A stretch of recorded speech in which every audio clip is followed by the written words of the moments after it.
Hello, welcome to Module 6. The late Middle Ages and the Italian Renaissance are our subjects for this 2-week module. Just a reminder that we are going back to the 2-week module schedule. So we'll have this module and then one more before the end of the semester. So in that respect, the end is in sight, I guess. Okay, so the themes that we're going to be looking at this module are recovery after the century of bubonic plague and the Black Death of the 1300s of the 14th century, slow expansion of cities, economic growth, just the beginnings of what we call public hygiene in cities. I'll talk a little bit more about that in a second. The rise of Italian city-states and the concept of the republic, a republic kind of based on the ancient Roman idea of a republic. I'll talk about that. And then I'll talk about the Renaissance, the Italian Renaissance itself, and give you a few examples, and we're going to talk in our discussion this module about some of those concepts brought up by Italian writers during the Italian Renaissance. So, okay, I do have a PowerPoint that goes along with this presentation as well, so you can get the terms and the names and that. Everything that I'm saying, almost everything anyway, is in your textbook or made reference to in your textbook. So cities are growing at this time. This is a time of urbanization, not a time of massive urbanization like we'd see in the 1800s with the Industrial Revolution, as students of history know, when there was this massive migration from countryside to factory cities. This was much slower and much smaller scale. But cities were growing and becoming increasingly important centers, social centers for groups and societies. They were increasingly places where you could find schools, private schools for wealthy families, for aristocrats, or for clerks, for people that were involved in business to learn how to read and write and do their ciphering, their math, keep accounts. And they were places where the monasteries were oftentimes as well, and they were the heads of governments were there as well.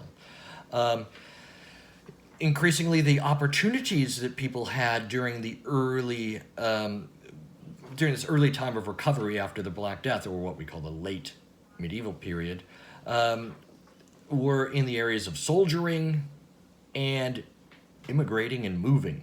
These were things where pay would be increasing if you were a professional soldier, kind of a knight and that sort of a thing, or if you wanted to move to a place that had been sort of depopulated by the crises and the disaster of the bubonic plague. There were sometimes lands to be had there, especially in Eastern Europe.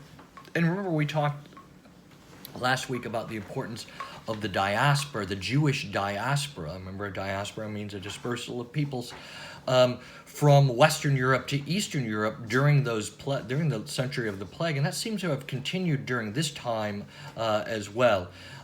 This is why up until the time of World War II, there were many times more Jewish people and Jewish societies and Jewish groups in Eastern Europe than there were in West, because of the pogroms in the West. And it also mentioned as well, at times they were Jewish groups and other minorities as well were often scapegoated during the times of pandemic for causing it, right? When there's fear, you often, societies have a history of often striking out against minorities who they fear have brought this plague upon them, right? So keep that in mind, that tragic story of scapegoating, of Jewish pogroms, they were called, that happened in the 13 and into the 1400s as well. More to say next in our next module about the Inquisition and even Ferdinand and Isabella in Spain. But the idea of public hygiene is the main way that societies can prevent some outbreaks of disease or worse, pandemics. Public hygiene has nothing to do with washing your hands so much. That's individual hygiene or your own physical hygiene. Public hygiene has to do with cleanliness of city spaces, of common spaces. You really don't have much of this until the 16th century, until the 1500s, and then it's kind of only baby steps. It's not going to be until the 19th century that we really get an attention to and a recognition with the growth of modern science of the link between waste, particularly sewage waste, but also animal waste, and keep in mind that cities are very filthy places right up until the 20th century, and they're still very dirty places in much of the developing world today. I mean, in some ways, unfortunately, if you want to get a sense of some of the ways that medieval cities, the cleanliness, you could go to some cities in the developing world today and see probably similar types of conditions, maybe in some degrees worse because of modern types of pollution that also exists in those developing cities today. But public hygiene is very important, and there do occur some efforts to clean cities of refuse, of garbage, in more systematic ways beginning in the 1500s. So that's another reason for the decline of things like the plague and other diseases. Although cholera was still ravaged many of these cities, they still don't do enough to separate their water supply from their food supply. The other phenomenon I want to talk about with you in terms of cities is the rise of the Italian Republic, or Italian republics. There are several of them.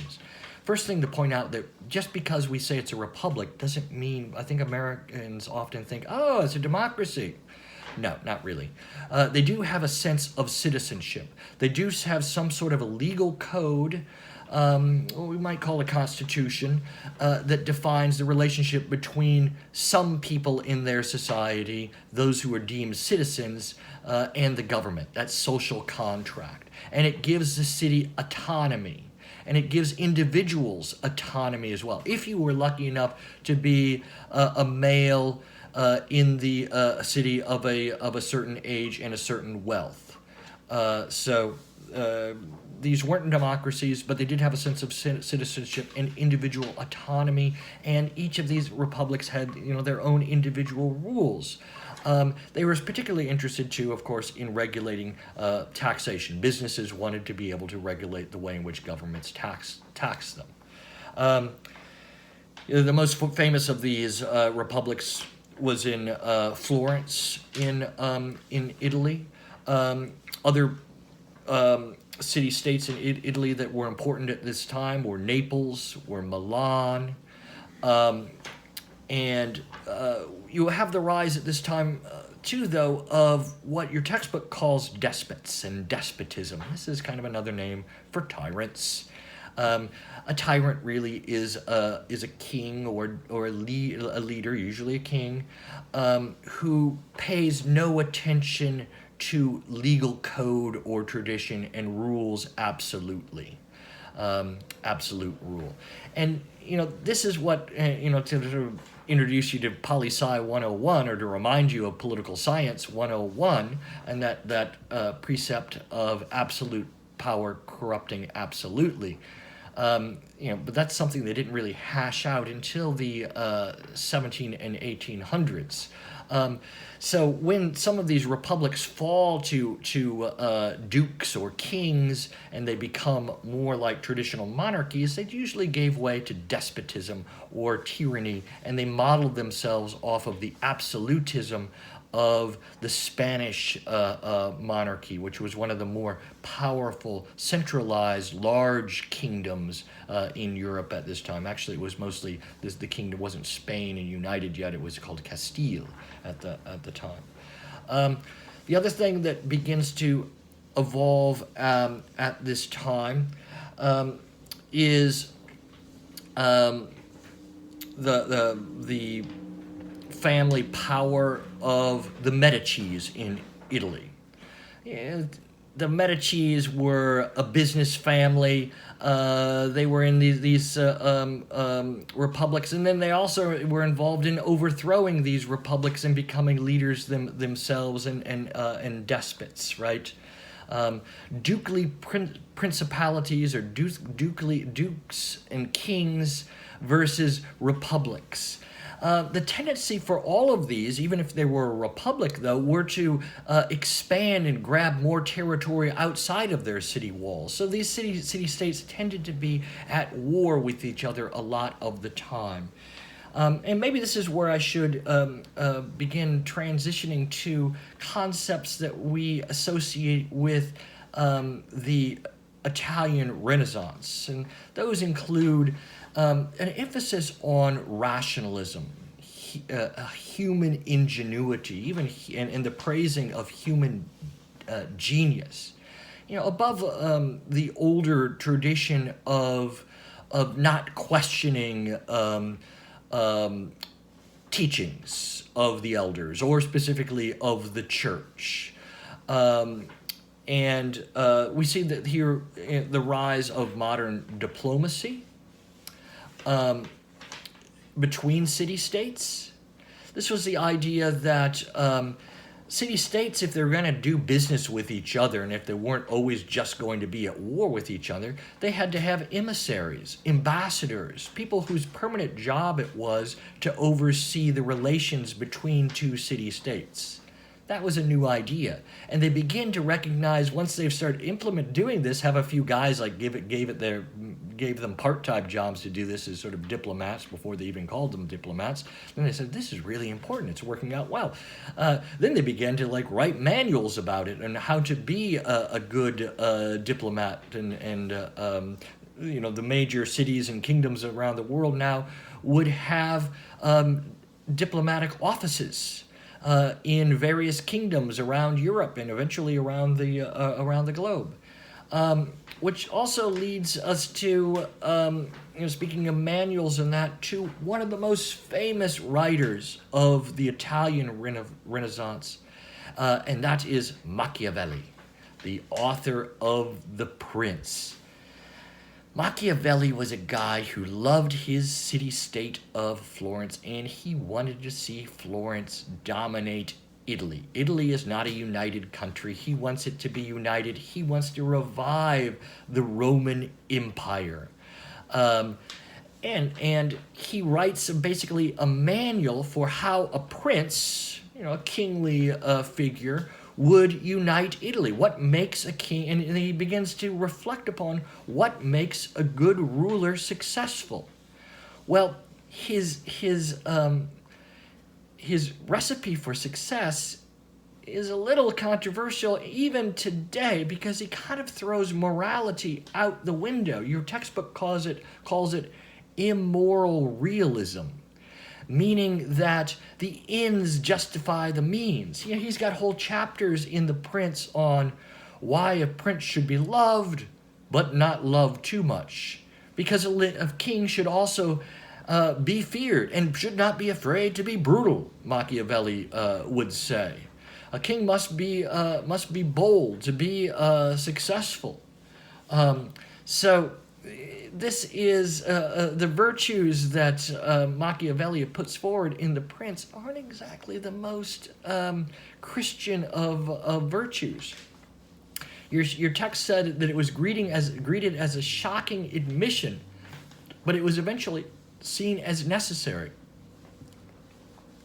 Ethics were downplayed over realism. You have to act certain ways because the end justifies the mean. You have to be brutal sometimes. You have to be feared if you want to get things done. Okay? So look at that section on Machiavelli. I might even put a couple of quotes up from Machiavelli in our module this week to give you a sense of what he's all about. Now, other areas of the Italian Renaissance include figures such as Petrarch, a great literary guy, wrote short stories. Not always the most, they're artistic stories, but not the, some people think of classical literature as just being kind of stuffy and boring, but a lot of Petrarch's stuff is kind of racy, a little sexy. Or sometimes a lot sexy. It's all about, a lot of them are about romance and love affairs and illicit love affairs and jealous hearts and, kind of a revival of chivalry's romantic tales. But he also believes in this idea of the man of genius and sort of a classical education. What we at FSU try to do as well, to a certain extent, to give you, especially if you're studying history, a well-rounded education in lots of different fields to make you a critically thinking citizen, right? Civic values, the humanities. This is the study of art, right? Of the human capacity to create things. That's what the humanities is. They were interested in the impact of a genius on art. And this idea can really change civilization, they thought. And this is how they wanted to revive the ancient learning of Rome and the ancient glory of Rome. Through this kind of liberal arts education, through exposure to the Greek literature, to the Greek philosophers.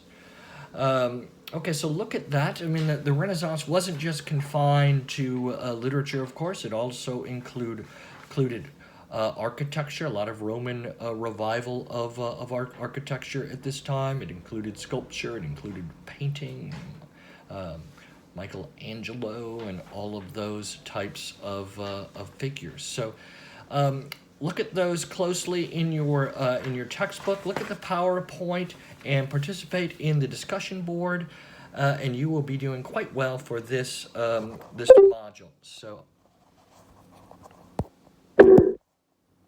speech on. View. Take picture. Button. Stop recording video. Button. Stop recording video. Button. Stop recording video.